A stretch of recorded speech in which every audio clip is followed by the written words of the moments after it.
Halo, berjumpa kembali berbagi bersama Aris Wahyu. Kali ini kita akan belajar bersama tentang Piagam Jakarta yang diambil dari ensiklopedia gereja karangan Adolf Hagen Serikat Yesus. Piagam Jakarta. Dalam rapat di kantor besar Java Hokokai yang dihadiri 38 anggota Badan Penyelidik Usaha Persiapan Kemerdekaan pada tanggal 22 Juni 1945 membentuk suatu panitia 9 yang mengganti panitia kecil penyelidik usul-usul yang tidak berhasil mencapai persetujuan tentang pembukaan Undang-Undang Dasar. Anggota panitia 9 kemudian berapat di kediaman Soekarno di Jalan Pegangsaan Timur nomor 56 menandatangani Gentleman Agreement. Soekarno sadar bahwa ia menyimpang dari aturan formal. Akan tetapi panitia 9 ini telah berhasil baik untuk mendapatkan satu modus, satu persatuan, satu perjuangan antara pihak Islam dan pihak kebangsaan. Modus tujuan itu termaktub di dalam satu rancangan pembukaan hukum dasar.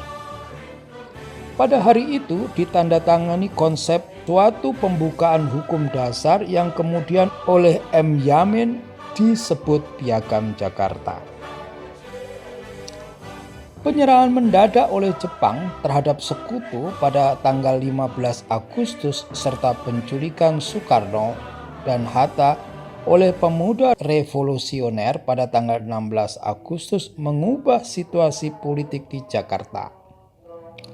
Mereka menuntut kemerdekaan Indonesia diproklamirkan atas kemauan bangsa Indonesia sendiri tanpa hubungan apapun dengan itikat baik Jepang, yang telah menugaskan BPU PKI untuk merumuskan suatu konsep proklamasi dan hukum dasar.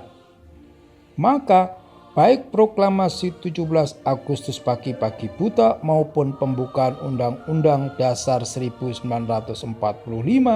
pada tanggal 18 Agustus siang hari dirumuskan kembali. Perumusan kembali itu berlangsung di suasana yang sama sekali bebas dari ikatan yuridis apapun dengan hasil BPU PKI, termasuk konsep pembukaan hukum dasar, yakni Piagam Jakarta. Namun demikian hasil badan tersebut dipergunakan. Pada tanggal 18 Agustus, landasan kemerdekaan yang baru diproklamirkan itu diisi dengan pembukaan Undang-Undang Dasar 1945.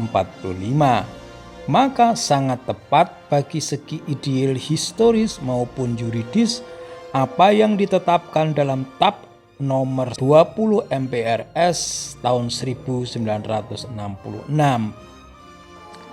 yang berbunyi pembukaan Undang-Undang Dasar 1945 sebagai pernyataan kemerdekaan yang terperinci yang mengandung cita-cita luhur dari proklamasi kemerdekaan 17 Agustus 1945 dan memuat Pancasila sebagai dasar negara merupakan suatu rangkaian dalam proklamasi kemerdekaan 17 Agustus 1945 dan oleh karena itu tidak dapat diubah oleh siapapun, termasuk MPR hasil pemilihan umum yang berdasarkan pasal 3 dan pasal 37 Undang-Undang Dasar berwenang menetapkan dan merubah Undang-Undang Dasar karena merubah isi pembukaan berarti pembubaran negara.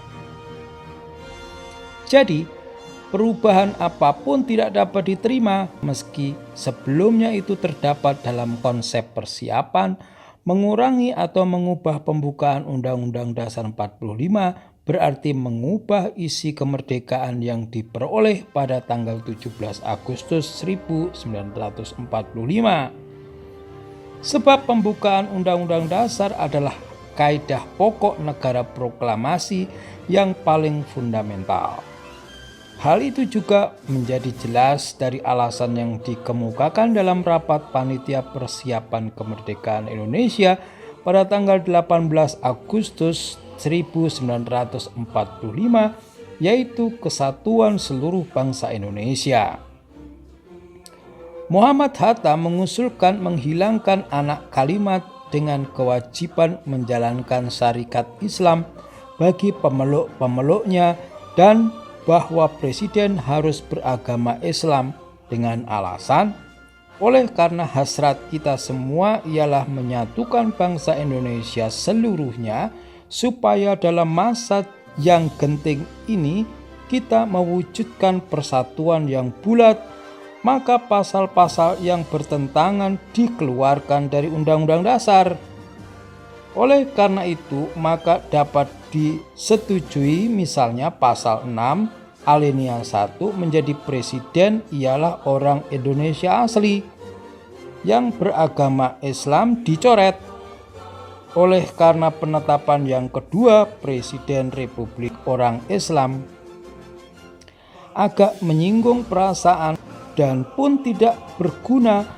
Oleh karena mungkin dengan adanya orang Islam yang 95% jumlahnya di Indonesia ini, dengan sendirinya barangkali orang Islam yang akan menjadi presiden, sedangkan dengan membuang ini maka seluruh hukum Undang-Undang Dasar dapat diterima oleh daerah-daerah Indonesia yang tidak beragama Islam, umpamanya yang pada waktu sekarang diperintah oleh Kaigum.